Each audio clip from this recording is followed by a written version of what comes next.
Hai guys, ketemu lagi dengan aku di channel Lady Din. Semoga kalian semua dalam keadaannya sehat dan bahagia. Kali ini aku mau membahas satu kisah tentang seorang pemain poker profesional yang kehilangan nyawanya secara menyeramkan. Bagaimana kisah lengkapnya? Tanpa basa-basi lama-lama, kita langsung masuk ke ceritanya ya. Sebelumnya, jangan lupa untuk subscribe dulu channel ini dan nyalakan lonceng notifikasinya supaya kalian tahu video terbaru dari aku.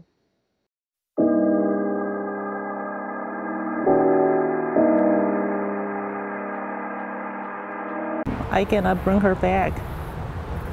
And well, it's a whole lot of hope, and also shut down my passion for life.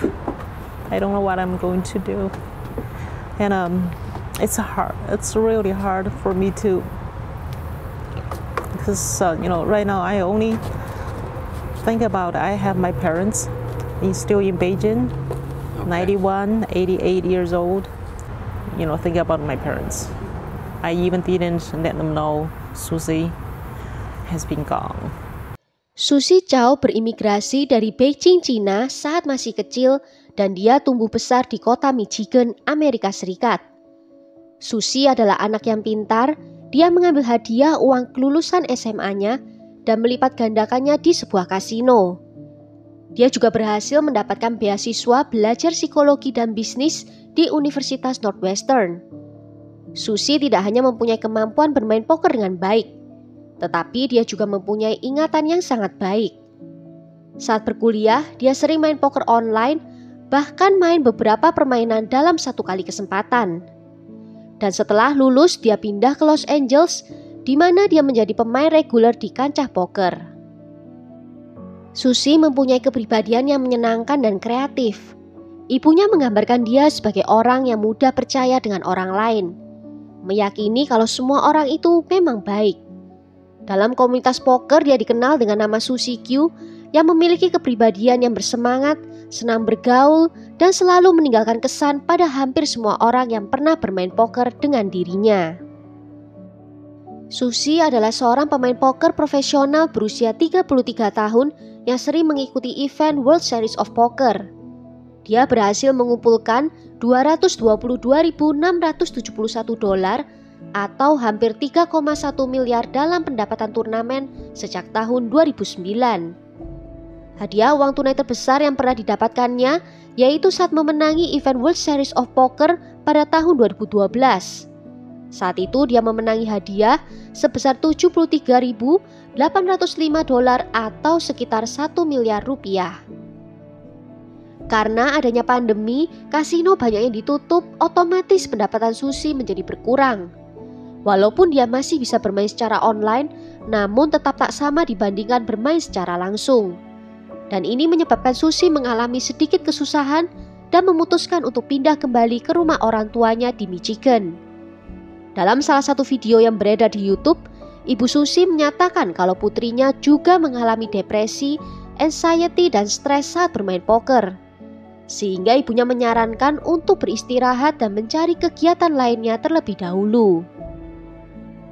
Di kota itu, Susie berkenalan dengan seorang pria bernama Jeff, yaitu seorang tunawisma berusia 60 tahun dan juga seorang mantan napi yang sudah beberapa kali tertangkap karena masalah kejahatan.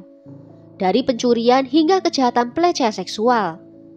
Saat itu mereka tidak sengaja bertemu saat membeli makan di Burger King. Namun saat itu Burger King sudah tutup. Kemudian Jeff menawarkan apakah Susie mau untuk ikut dia membeli makan di Arby's yang jaraknya tidak seberapa jauh dari Burger King itu. Tetapi sesampainya di sana ternyata Arby's juga sudah tutup, sehingga mereka harus mencari tempat lain untuk membeli makan. Akhirnya mereka membeli makan di Speedway dan setelahnya Jeff mengantarkan Susie pulang kembali ke motelnya. Jeff juga sempat duduk berbincang dengan Susie di dalam kamar motel itu. Sebelum berpisah, mereka bertukar nomor ponsel dan Susie memberitahu Jeff kalau jadwalnya dia yang kosong hanya di akhir pekan saja. Jeff benar menelpon dia saat di akhir pekan dan mereka berencana untuk pergi berdua bersama. Dan hal itu terjadi beberapa kali sampai yang terakhir terjadi pada tanggal 12 Juli 2020. Sebenarnya ini sudah sangat aneh bagaimana mungkin seorang wanita yang masih muda, cantik dan sukses mau berteman dengan pria yang lebih tua yang baru saja dia kenal. Setahun terakhir ini dia diminta oleh ibunya untuk tinggal kembali di rumahnya. Susie memang ingin menghabiskan waktu lebih banyak dengan keluarganya. Tetapi karena sudah terbiasa hidup mandiri di Los Angeles, dia tetap ingin merasakan kebebasan. Sehingga sesekali dia menginap di motel untuk merasakan sedikit kebebasan itu. Dan Susie memang sudah terbiasa bergaul dengan pria yang lebih tua. Pertandingan poker yang diikutinya didominasi oleh banyak pria dengan rentang usia yang beragam. Jadi Susie tidak mempunyai masalah berteman dengan Jeff, dan dia malah bersyukur karena Jeff sudah begitu baik menawarkan bantuan untuk membantunya mencari makan. Tetapi teman-temannya memperhatikan kalau sikap Susie banyak yang berubah. Dia terlihat seperti bukan dirinya yang dulu lagi. Seakan-akan ada sesuatu yang terjadi, tetapi Susie tidak pernah mau menceritakan hal itu. Pada tanggal 12 Juli, menurut catatan ponselnya, Susie bertemu dengan Jeffrey Morris. Jeffrey menjemputnya di rumah orang tuanya dan kemudian mereka berdua check-in di Motel Sherwood di sekitar pukul 9:26 di malam hari. Mereka sempat pergi keluar untuk membeli minuman keras sebelum akhirnya kembali lagi ke dalam motel. Keesokan paginya sekitar pukul 8 di tanggal 13 Juli, dua orang pria menemukan tubuh Susie di sebuah parkiran di dekat danau rekreasi Pontiac, Michigan. Tubuh ditemukan dalam keadaan terikat dan diserang secara seksual. Seorang pria mengklaim kalau tubuh yang ditemukan itu terlihat sangat rusak karena hangus dan baru bisa diidentifikasi seminggu kemudian melalui sidik jarinya. Menurut hasil otopsi, Susie dibakar dalam keadaan masih hidup dan mengalami luka bakar 90% pada tubuhnya. Dan pada kelaminnya ada kerusakan parah karena dipukuli dengan benda tumpul.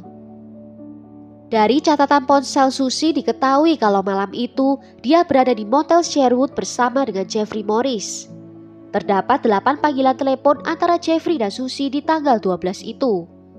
Hal ini menimbulkan kecurigaan pada polisi yang kemudian segera berusaha untuk menangkap Jeffrey. Dengan membawa surat perintah, polisi menggeledah rumahnya dan ahli forensik berhasil mengumpulkan beberapa bukti penting dari mobilnya Jeffrey. Seperti adanya jejak kaki, helaian rambut, dan tongkat baseball dengan adanya noda darah. Mereka juga menemukan sebuah tas yang berisi sprei dengan noda darah. Dan di tanggal 31 Juli, Jeffrey pun resmi ditangkap. Pengadilan merasa kalau bukti yang didapatkan sangatlah cukup untuk menghukum Jeffrey. Namun motif yang sebenarnya masih terus diselidiki oleh pihak polisi. Dalam persidangan, Jeffrey mengatakan kalau Susie pergi meninggalkan kamar motel dan membawa ponselnya sekitar tengah malam. Namun bisa dipastikan pernyataan ini salah karena dari catatan ponsel Susie diketahui baru meninggalkan motel di pukul 5 pagi. Persis dengan apa yang ditangkap oleh kamera CCTV yang memperlihatkan Jeffrey pergi seorang diri dari motel itu. Dia pergi menuju ke Danau Pontiac tempat tubuh Susie ditemukan dan dia berada di area itu selama 7 menit. Jeffrey ditahan tanpa jaminan sejak bulan Agustus 2020 dan dia menghadapi hukuman penjara seumur hidup tanpa adanya pembebasan bersyarat. Proses pengadilan hingga saat ini masih berjalan dan sempat mengalami penundaan akibat dari pandemi COVID-19. Dan jadwal berikutnya yang ditetapkan adalah di bulan Juni 2022. Well, sampai di sini dulu cerita kali ini. Bagaimana menurut kalian tentang kasus kali ini? Nanti tulis ya di kolom komentar. Akhir kata terima kasih karena sudah nonton video ini sampai akhir. Sampai jumpa di video berikutnya. Ciao!